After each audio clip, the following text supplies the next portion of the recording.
Assalamualaikum warahmatullahi wabarakatuh. Selamat pagi dan salam sejahtera. Hari ini kita akan belajar tema 7, subtema 4, pembelajaran 6. Edo dan teman-temannya kagum dengan perkembangan alat transportasi. Alat transportasi digunakan untuk bermacam-macam kebutuhan. Ayo membaca. Alat transportasi khusus. Beberapa alat transportasi digunakan untuk angkutan sehari-hari. Beberapa alat transportasi digunakan untuk tujuan khusus. Alat transportasi ini digunakan sesuai dengan kebutuhan. Alat transportasi dapat digunakan untuk mengangkut barang. Umumnya orang mengangkut barang dengan truk. Truk adalah mobil dengan bak besar di belakang. Beras, gula, dan terigu diangkut oleh truk. Pasir dan semen juga diangkut oleh truk. Truk dapat mengangkut bermacam-macam barang. Kapal, kereta api, dan pesawat juga dapat digunakan untuk mengangkut barang. Mobil ambulans digunakan untuk mengangkut orang sakit. Di dalam mobil ambulans ada alat-alat kesehatan. Mobil ambulans juga dilengkapi sirene. Sirene akan berbunyi saat mobil berjalan. Sirene atau siren memberi tahu kendaraan lain untuk memberi jalan. Mobil ambulans harus segera tiba di tempat yang dituju. Alat transportasi khusus lainnya adalah mobil pemadam kebakaran. Mobil pemadam digunakan untuk memadamkan api saat ada kebakaran. Mobil pemadam kebakaran juga dilengkapi sirene. Kita harus memberi jalan jika mobil pemadam kebakaran lewat. Masih banyak lagi jenis alat transportasi khusus lainnya. Pelajari lagi macam-macam alat transportasi khusus. Bersyukur dan berterima kasihlah kepada orang-orang yang menciptakan alat transportasi. Alat transportasi membuat hidup kita lebih mudah. Ayo menulis. Kamu sudah belajar tentang alat transportasi khusus. Alat transportasi khusus apa saja yang kamu ketahui? Apa manfaatnya? Tuliskan dengan kalimatmu sendiri. Nah, sering sekali ya kalau kita di Tenggarong ini dengar, apalagi masa Covid, banyak ambulans yang kita dengar suara sirenenya ya. Selanjutnya juga ada pemadam kebakaran jika terjadi kebakaran. Ayo bercerita. Kita sudah mengenal bermacam-macam alat transportasi. Pilihlah salah satu alat transportasi kesukaanmu. Kapan kamu terakhir menggunakannya? Apa manfaatnya untukmu? Ceritakan kepada temanmu. Ayo berdiskusi. Ayah Siti sedang mengendarai mobil di jalan raya. Tiba-tiba terdengar sirene ambulans. Siti mengingatkan ayah. Ayah menepi dan memberi jalan untuk ambulans. Ayah menghormati dan menghargai orang yang sakit. Orang yang sakit harus segera ditolong. Pernahkah kamu melihat ambulans yang membunyikan sirene di jalan raya? Apakah semua mobil menepi seperti mobil ayah Siti? Apa yang seharusnya dilakukan oleh mobil-mobil itu? Diskusikan pengalamanmu dengan temanmu. Tulislah simpulan diskusimu pada tempat tersedia. Hasil diskusi. Nah, ini pasti kalau orang yang mengerti peraturan ya, itu pasti dia akan memberikan jalan untuk orang yang sakit ya, atau ambulans, atau pokoknya kendaraan yang punya sirene.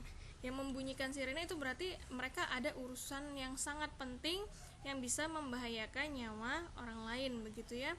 Nah, jadi urutannya itu dimulai dari pemadam kebakaran, karena pemadam kebakaran akan yang akan rugi itu orang banyak.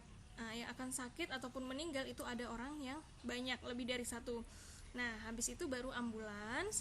Habis ambulans baru kendaraan polisi, iring-iringan polisi yang menggunakan sirene, baru presiden, baru tamu kenegaraan. Biasanya seperti itu ya. Lalu, ayo mencoba. Ambulans dan mobil pemadam kebakaran adalah alat transportasi khusus. Apa yang harus dan tidak boleh dilakukan oleh pengendara mobil lain ketika mobil itu membunyikan sirene? Nah, apa yang harus dilakukan mobil lain?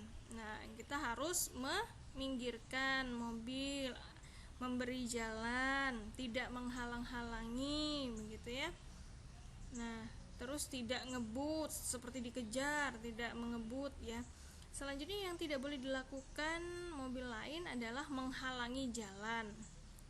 Terus cuek atau apa ya, kalau bahasa Indonesianya itu tidak peduli. Ya, tidak peduli.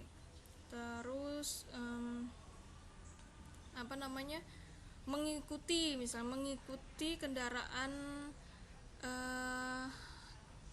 ambulans ataupun mobil pemadam kebakaran ini dengan mengebut begitu. Jadi kita ngikuti di belakangnya ngebut juga, itu tidak boleh sebenarnya ya. Karena kita tidak ada, misalnya kalau kita bukan keluarga kita, itu kita tetap berjalan santai di belakangnya mobil ini. Jangan kita mengikuti mobilnya laju, kita ikut laju begitu ya. Nah, seperti itu. Ayo berlatih. Di dalam mobil ambulans ada tempat tidur untuk orang sakit. Jika panjang mobil ambulans 250 cm dan lebarnya 150 cm, berapakah ukuran tempat tidur yang bisa masuk ke ambulans ya? Buatlah dua kemungkinan ukuran tempat tidur.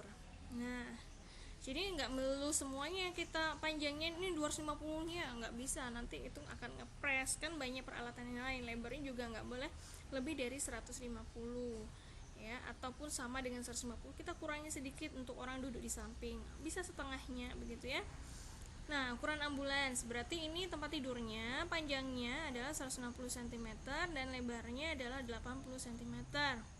Nah, jadi keliling ruang ambulans adalah 160 ditambah 80 ditambah 160 ditambah 80. Berarti berapa itu? Oke, tinggal kita tulis di sini ya. Jawabannya mungkin 480 cm. Lalu ukuran tempat tidur yang bisa masuk, boleh dimasukkan berapa saja, yang jelas panjangnya harus jauh kurang dari 250 cm dan lebarnya harus kurang dari 150 cm. Kira-kira disisahkan untuk orang yang duduk di samping atau tenaga medis yang duduk di samping. Nah, ini bisa 80 cm 160, mungkin di sini 70 di sini 75 cm, di sini 150 bisa. Biasanya tinggi maksimal orang itu kan nggak boleh gantung ya. Oh ya, manusia itu kan kalau cowok mungkin 170-an ya, berarti mungkin di sini 180, ininya 80, bisa seperti itu. Nah, ayo mencoba. Buatlah sebuah bangun datar, tentukan ukuran sisi-sisinya, hitunglah kelilingnya. Boleh persegi panjang, boleh persegi, boleh segitiga, boleh jajar genjang, boleh segi 6, boleh macam-macam ya. Oke, sampai di sini dulu perjumpaan kita di pembelajaran 6 ya. Sampai jumpa di tema 8. Wassalamualaikum warahmatullahi wabarakatuh. Selamat pagi dan salam sejahtera. Bye-bye.